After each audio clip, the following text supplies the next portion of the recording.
So, you were source energy before you came into this body. A part of that consciousnness came into the you that you know as you. And as you explore the variety and continually give birth to new expanded ideas, the source within you rides that rocket, so to speak, and becomes the fullness of every new idea that you launch. So now, you who have explored, and you who the larger part of you is expanded, you now have some options that your emotional guidance system is presenting to you. You can remain focused in opposition to your own expansion and feel bad while you do it.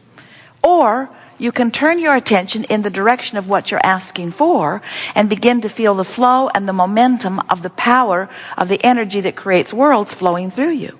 In other words, when you go with the flow of who you are, you feel wonderful. That's what passion is. That's what enthusiasm. That's what love is. That's what the smell of a good idea is. That's what inspiration is. Your source has evolved because of requests that you have sent forward. Your source is holding steady to the vibration. Law of attraction is assembling all cooperative components. And you, depending upon how you are focused, are cooperative, good feeling, or uncooperative, bad feeling. That is the story of how you feel and why you feel the way you feel. Every time, no exceptions, that you feel negative emotion, it's not because that thing or that person that you're looking at made you feel bad. It's because that thing you're looking at made you ask for more and you didn't go yet. You're still talking about why you need it instead of how good it will feel to have it. You're still defending your reason for asking rather than just going with the flow and understanding and accepting that when you ask, it is given every single time. But it is given vibrationally first, and that's the thing that trips so many of our human friends up. You don't care about the vibrational giving. You want the money in the bank. You want the lover in the bed. You want the car in the garage. Vibrational, vibrational, vibrational. What's this vibrational stuff? I want to spend it. I want to know it. I want to see it, smell it, hear it, taste it, touch it, feel it. I want the tactile, physical experience of it. And we say, if you will satisfy yourself just for a little while with the emotional version of going with the flow, if you will be satisfied for a while to feel the exhilaration of the good idea, it is our promise to you that your good idea will manifest in your life experience, in your what you call reality, in the same way that it has already taken shape and form in this vibrational reality. This vibrational reality is a reality. It is the vibrational precursor to everything that you know that is physically manifested. But as humans, you've become such organizers of the physical stuff and such observers of the physical stuff that you have lost your sense of who you really are. So you want to see something rather than feel something. We want you to get back to that primal, pre-birth, source energy, memory, that sometimes it feels good just to feel good by affecting the direction of your thought and finding the feeling. The beasts of your planet still remember that. They are much more intuitive, you call them. They are much more instinctual, you call them, which means they're listening to vibration. And you say, well, they've just got good ears. And we say, yes, they do. They have good ears. They are keenly sensing vibration. They see better than you do. They hear better than you do. They smell better than you do. Their food tastes better than yours does, and it's dog food. They are better at interpreting vibration because they are not dependent on the visual manifestation. They are still utilizing their senses. And once you're consistently in this vortex, in this vibrational arena where you're feeling the fullness of who you are, now you have clear sight. Now you have clear sound. Now you're in this vibrational sphere where what you're asking for can be revealed to you. Now, does that sound like a fairy tale to you? It must. It must. You go home and say, went to that seminar and that Abraham person kept pointing to the floor and calling it a vortex. This imaginary friend that Abraham has. But we want you to understand that everything is vibrational. There are all kinds of vibrations that you accept as reality that you can't see. Think about your television. Those horses and those men are not riding around in that box. The box is getting thinner and thinner and thinner and thinner and thinner. In other words, you accept that it is vibration that is being interpreted in a way that is visual for you. And we do not want to hurt your feelings, and in no way do we want to diminish your appreciation of this vivid, tactile, sensual, glorious, physical world in which you are living. But we want you to understand that everything that you are experiencing here is vibrational interpretation.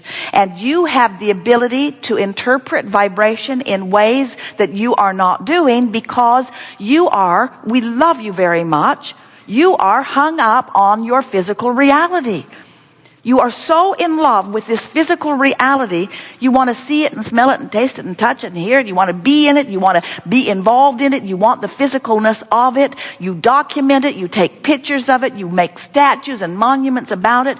You are so stuck in your now reality, and we want to drop a big bombshell on you and help you to understand something in a very powerful way. What you are calling your now reality is old news, because it is the bouncing off place for what is the now reality. In other words, this vortex of creation is who you have become. And when you're looking at what is as far as it is manifested, you're looking at old news, and that's the separation that you feel, that you call negative emotion.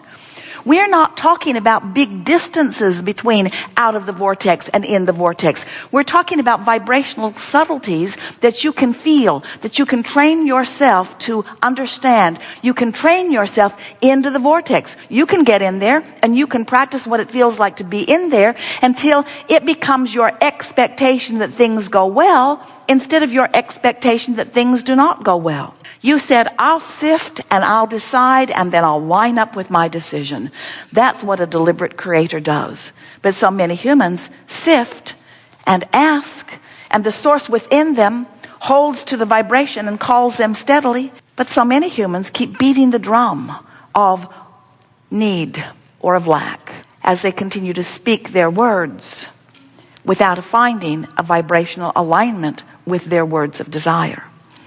So we want you to remember that you have two vibrational aspects, and that the emotions within you are your indication of how well aligned or not you are, allowing of your full connection or resistant of your full connection. And that's what we'll be talking about as we are moving forward here today. We want to help you to remember who you really are. We want you to get up to speed with who you are. We want you to leave here knowing the validity and the reality of your vortex of creation. We want you to accept that this vibrational reality is present tense. Do you know that in Australia, it's Sunday? That's so strange. Jerry and Esther were there. They called the office. They said, we're living your future.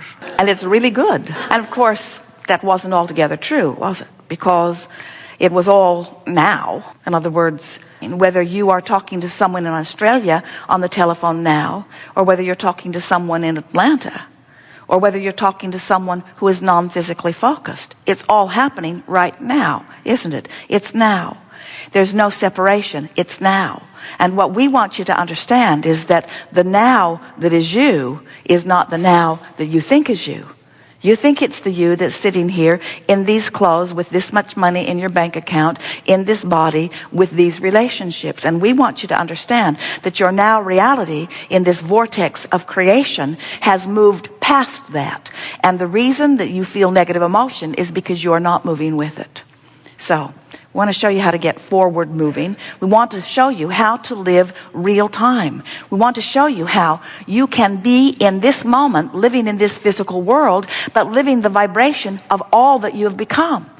Do you know that when you're moving through life and a problem is coming into focus, do you know that in the moment that the problem is coming into focus, the solution, an equivalent solution, is coming into focus too? Do you know that? That's such an important thing to know. When a question is formulating, so is the answer. But if you are of the frequency of the question or of the problem. You cannot be of the frequency of the answer or the solution. You can't be on both frequencies at the same time. We think that it will be helpful to you to understand that the equivalent solutions are brewing with the equivalent problems. And you can get so good at living so real time in this vortex by reaching for thoughts of optimism and thoughts of appreciation and thoughts of love. You can be so in sync with the vibration of who you really are that as a problem is coming into focus, the solution is too. And you can be so good at living real time that you don't even ever know the problem happened, because the solution happened at the same time. Yesterday, and it happens almost every time, Jerry and Esther are driving anywhere. Esther is driving the monster bus. They're coming into the hotel. And as she is looking out ahead, she sees a vehicle towing a trailer with some equipment on it. And as Esther looked at it, she knew something squirrely was about to happen. She could just feel it. So she backed way off. She actually put her foot on the brake and slowed down about 15 miles an hour. The car behind her slowed too, and the one behind that slowed too, and the one behind that slowed too. Esther's bus is very big. And the man who was pulling the trailer was changing lanes with a car in his blind spot. And the car who was in his blind spot swerved way out of the way right over to where Esther would have been if she had not felt the problem and the solution simultaneously. Now that happens to you all the time. You know it does. All the time you have those sensations, and much of the time you don't actually ever get to see the problem play out so that you don't get to crow about your solution. But we want you to understand that it's happening all day, every day. Your physical body, trillions of cells, when something is ingested or introduced to your body, you breathe a bacteria or a germ, or you ingest something in food or air.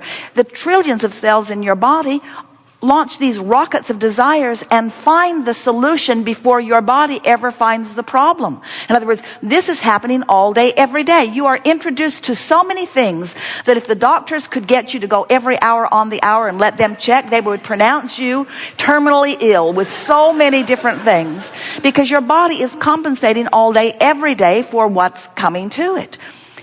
When you are an ornery toad, you interfere with the communication of the trillions of your cells. When you are in love, when you are tuned in, tapped in, turned on, when you are in chronic appreciation, when you're feeling good most of the time, you don't hinder your cells from finding their solutions in the moment that they are introduced to the problems. And the problems are so slight, they are not even microscopically discernible. When you allow yourself to live real time, where solutions and problems are dancing together, that's what you said you would do. Not one of you said, I'll go into the physical and I'll make life so hard for myself and others around us that we will really expand. None of you said that. You said, I'll go forth into this contrasting environment, and from the contrast, improvement will be born. That's what the evolution of all species is about. Improvement will be born. And you said, I'll pay attention to the way I feel, and I will do my very best to stay up to speed with the expanded version of me. Because the fact of it is, when you expand and you don't go with it, you don't feel good. It's just that simple. You are a lover, and when you don't love, it feels awful. You are one who knows the worthiness of your being, and when you don't feel worthy, you feel awful. And it's not because someone outside of you is assigning that judgment and feeling bad about something you've done. It's that you expanded and you're not up to speed with you. Every negative emotion you feel, no exception, every single time, is because part of you expanded and the other part didn't. And we're here to talk to that part today. We want to convince you of the reality of your vortex of creation. We want to help you realize that you are a vibrational being. We want you to know that you are vibration, that you are spirit, that you are source, and that you are in this physical body. It's not one or the other. It's not materialism versus spiritualism. It's everything is source, everything is spirit, everything is energy. And here in this physical form, you have the option of allowing the fullness of it to flow, or of pinching it off. It's your choice, and your emotions indicate the choice that you're making. We're eager to talk with you about anything that is important to you. There is nothing off limits.